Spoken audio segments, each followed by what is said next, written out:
What's going on, everybody? I'm Matt Harmon. Welcome to the Yahoo Fantasy Forecast, and it is a hell of a day to talk ball because it is the Week 4 preview show. We've got Justin Boone. We've got the six-pack of questions. We've got literally no one's games of the week.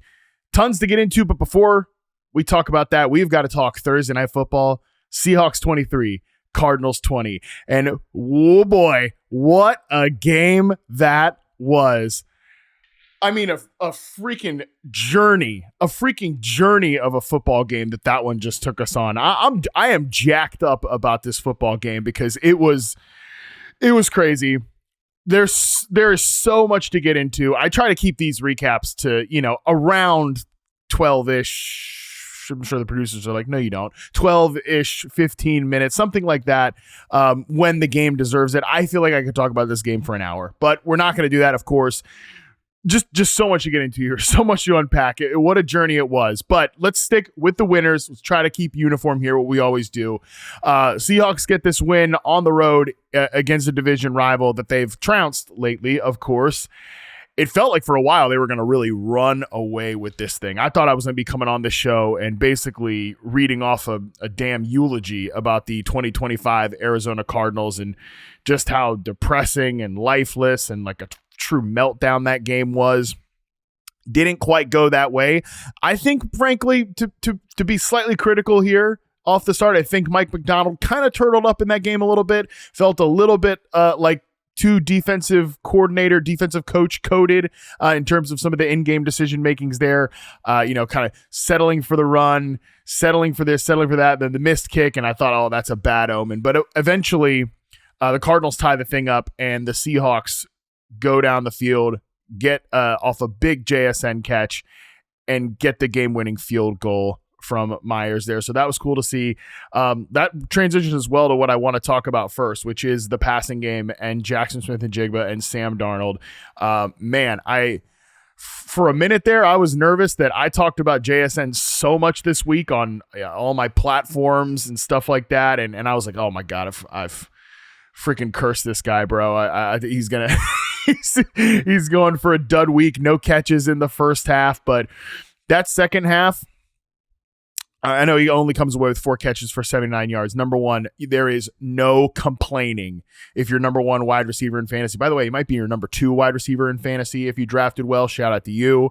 If you did, there's no complaining if that's what you got. Okay, out of your guy. All right, 79 yards, 4 catches. Also, 3 runs for 11 yards, too. No complaining about that. Okay, you're fine. That's why the game is 4 quarters. That's why they got 4 quarters to put up fantasy points. It all ends up being good. But the catches that he did have, all 4 of them were big-time catches. But especially the 2 third downs, that was critical for Jaxon Smith-Njigba, especially the one 10-yard catch that he had with Max Melton in coverage, kind of a little outbreaker there for Sam Darnold, Jaxon Smith-Njigba. That's what I've been talking about. One of the many things that's been really fun to watch with this Darnold JSN connection. And man, I think they have a great connection and a great chemistry for 2 guys who have only played together now for 4 games. It feels very, very natural between these 2 guys. So cool to watch. But that play in particular really kind of symbolizes what these 2 guys have done. So far this season, Jaxon Smith-Njigba has been heading into this game tonight. He was targeted on over 40% of his routes when Sam Darnold was under pressure, which was number 1 in the NFL. He had the most targets per route run when his quarterback was under pressure, and he had over 5 yards per route run. The second place when on those pressure plays, the second place guy is CeeDee Lamb at like 4.1. He's got almost a full yard more than the next place guy there in terms of yards per route run when his quarterback is under pressure. Sam Darnold knows, oh, there's trouble. I know where I got to go get my guy. I got to go find my guy, which is number 11, Jaxon Smith-Njigba, because he's playing like a guy. He's playing like a guy. The other third down one, the 36-yarder, that was a big-time catch, again, when his team needed it to try to drive down the field. Again, they do turtle up on that drive. It doesn't work out, but ultimately, when he gets another chance, a 22-yarder, the final catch of the evening. I mean, on the final drive, everybody in the freaking stadium knows that ball's going to Jaxon Smith-Njigba. Everybody, the Cardinals defense, which you can't always tell this from the broadcast, but what makes it great on Thursday Night Football is you have the Prime Vision broadcast. I always have one screen on the main broadcast and then the Prime Vision one kind of rewound by about 10 or so seconds so I can see the play back on all 22 while the game is on. And you could tell this defense is dedicating extra attention, trying to take away Jaxon Smith-Njigba, because the way he played in the first 3 weeks of the season demands that kind of treatment. And Sam Darnold, to his credit, was finding other guys. There was a couple of big catches from Elijah Arroyo, AJ Barner. That was a great throw on the touchdown to get him in there. Cooper Kupp, not a big stat line, but a couple of receptions here and there that were helpful.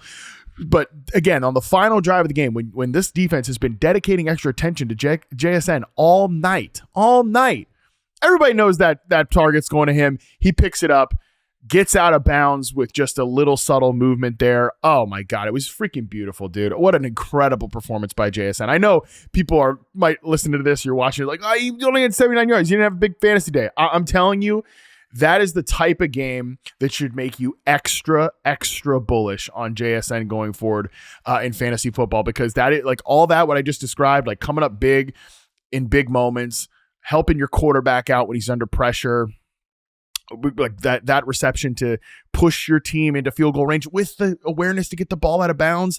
That is big boy wide receiver one stuff. That is number one real deal top dog wide receiver stuff. And that is what JSN has been put on film for 3 straight games.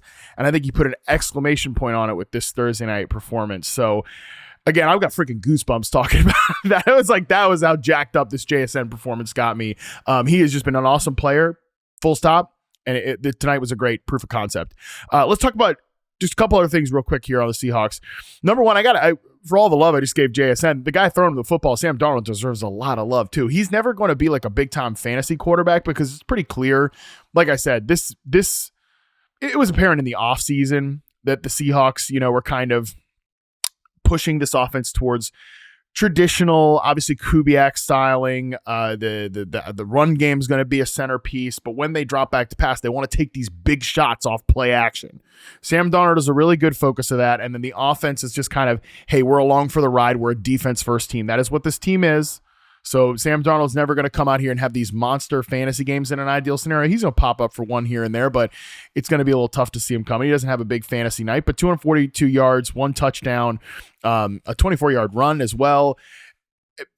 He's playing really good football. We just showed the stats on the screen, like how of late you take, I know these are 2 big games to take out, and obviously this is always the talking point with Sam Darnold. You take out the Week 18 game against the Lions, you take out the playoff game. Sam Darnold has been playing great football, and he's not making mistakes this year. When he gets pressure, again, he has been so good in his response to pressure. There was a play against the Saints. I clipped this out and posted it. Where Sam Darnold gets out of pressure, guy comes free right up in his face. He just slips out of pressure, immediately reacts well, and JSN breaks off the route, breaks off a slant, against man coverage, gets open. Darnold makes a great throw with his feet parallel to the line, rifles that thing down the field, drops it in the bucket. They keep the offense moving. He's not like going in the tank and making these mistakes. He feels really dialed in and really comfortable in this offense, which is much more of the pure distilled Shanahan Kubiak stuff, as opposed to some of the ways that the McVay O'Connell side of the tree has kind of evolved things. This feels even more well suited to Sam Darnold's game. All we want in fantasy is for him to pump the targets to JSN. You're going to get plenty of that the rest of the way. Looks really, really good. Just the whole thing right now is awesome. Let's talk about the running game here real quick. This is kind of, I hate to break it to the Kenneth Walker bros. And you guys know, I've said this, I'm a centrist on the Seahawks backfield, but this is what the ideal split I think should look like, and this is what the Seahawks, I think, want it to look like. And this was probably their best rushing performance of the season, and it wasn't even perfect. So if the numbers I'm looking at are accurate right now, fully updated, here in week 4, Kenneth Walker leads the team with the 58.8% share of the team running back touches. I think that's right. Obviously, he's more involved in the passing game. Not more involved, but he has the one explosive play in the passing game. Zach Charbonnet gets 2 targets as well. Charbonnet in terms of snaps is behind Kenneth Walker. Again, I think that's probably the way it should be, but Zach Charbonnet is kind of the 2-minute guy. He's the goal line guy, because frankly, I think there's multiple reasons why you're not taking Zach Charbonnet off the football field. You're not like removing him completely for Ken Walker. One, it's going to keep Ken Walker fresh. It's going to keep him healthy. It's going to keep him available for the rest of the season, hopefully for the rest of the season. That's what you want. That is what you're looking for here.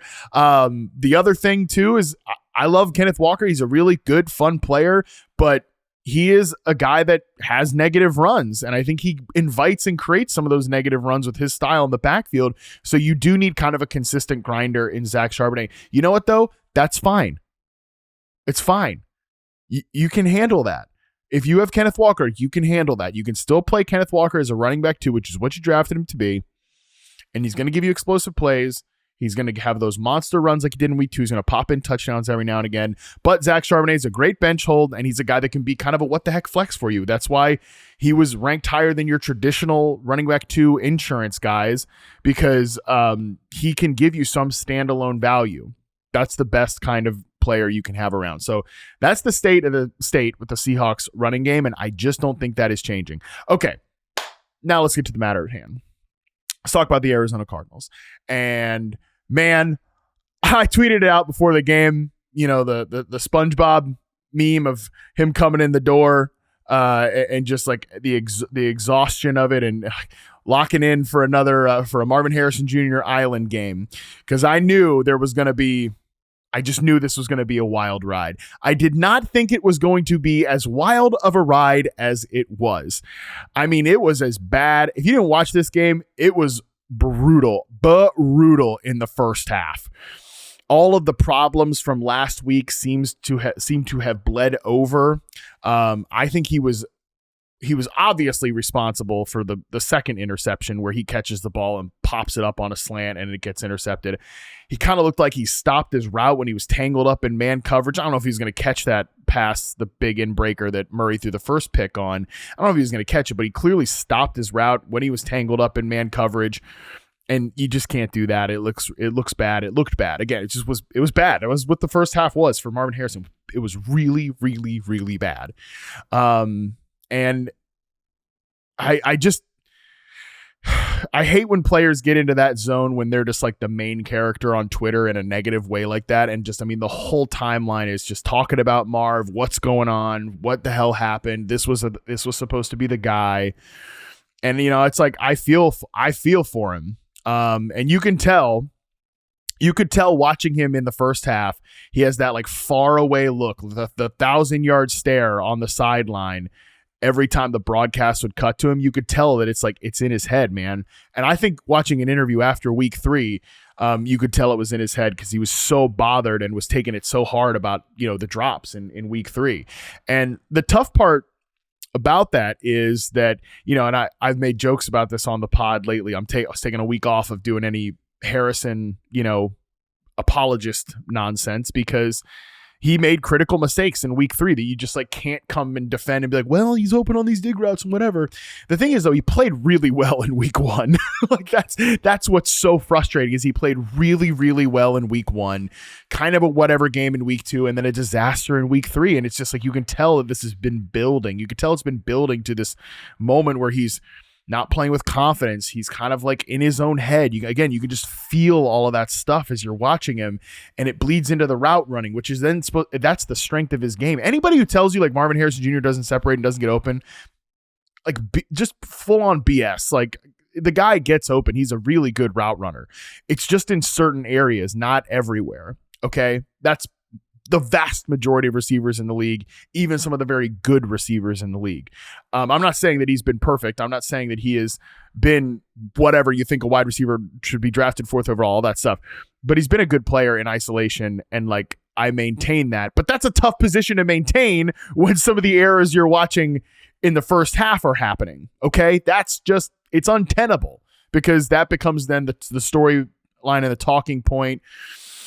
But then in the second half, I really think you felt the bounce back. I mean, if you watch the game, you know this. If you haven't, I would encourage you to find the clip on Twitter, anywhere, YouTube, whatever. When Marvin Harrison Jr. catches the touchdown, which was a full-on extension hands catch, which if the thing I'm critical about him is that he does not extend the hands and win in tight coverage, you could tell that. I mean, he got down on his knee and it was like a sigh of relief. It was some kind of emotional after that. It was just nuts. I mean, you could feel the like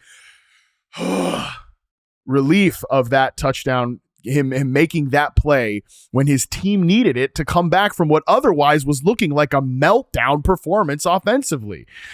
We just got to see more of that. We got to stack those plays for Marvin Harrison Jr. So, I mean, from a brass tacks fantasy perspective, 6 catches on 10 targets. He makes plays at multiple levels. That's great to see. He's never going to be like a consistent wide receiver 1 in this offense for all of the other reasons beyond just him. But in order for him to pay off, in order for him to be the best version of what he can be in this offense, he has to make those kind of plays, because we know, as much as I can sit here and tell you he gets open on dig routes and stuff over the middle of the field, we know Kyler's not going to throw those for all the reasons that we've talked about. It just is what it is. Like that is the state of the state here. He's got to make those plays, so really good to see him make those plays. And hopefully, I will shout out producer Colin. Great comparison by Colin as we were talking before this show. There was a Monday night game a few years ago where CeeDee Lamb against the New York Giants is just dropping, like he has a crushing drop down the field. By the way, CeeDee Lamb still drops passes. Elite receivers drop passes too. You've seen that this year. It happens.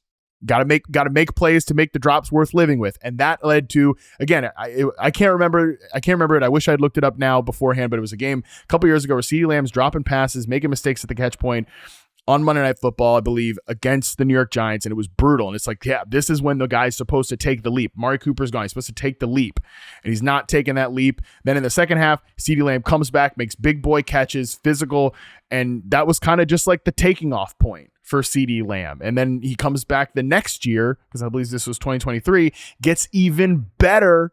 And again, now he has that truly like elite season, becomes one of those dudes. I don't know that we're going to get that from Harrison, maybe, but I will say, if you go back and read his 2024 reception perception profile, kind of some similarities between CeeDee Lamb and Marvin Harrison Jr. Not a perfect comparison, I don't say that, but there are some comparables between those two guys. So that I will give Colin a shout out. That was a really good kind of comparison. You're hoping that this can be the moment where Harrison takes this and just pushes forward and kind of continues to grow and develop in his career. That's what we're hoping to see. But these are the type of plays he has to make if he's going to be some sort of fantasy starter, of course.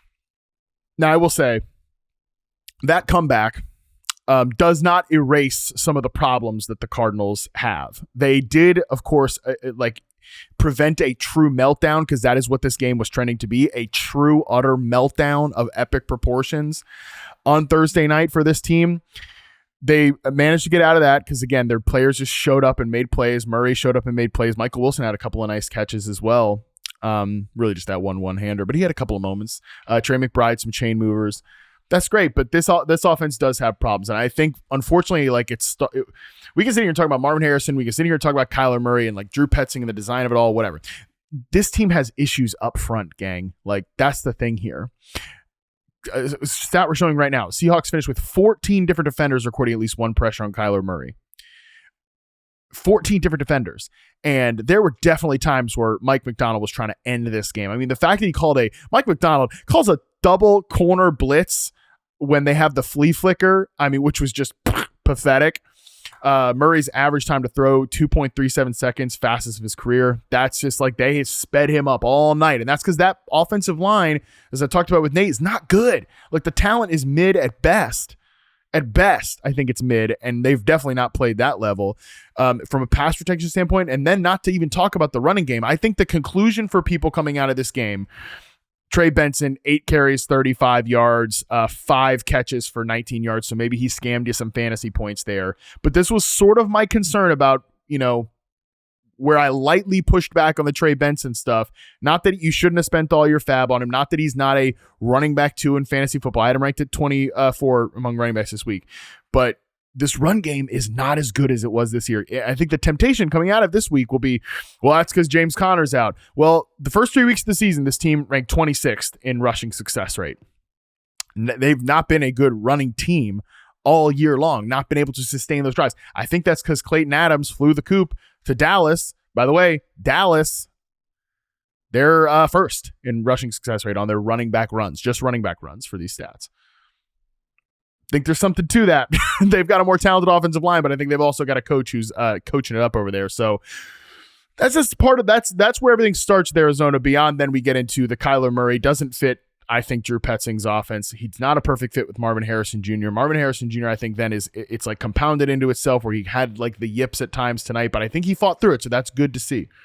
We haven't seen a game where like Brian Thomas Jr., who I think is also struggling with not the same issues, but struggling with like it's in his head a little bit. Also, Brian Thomas Jr. really might have a wrist injury, by the way. We'll talk about that at another time, maybe after this week.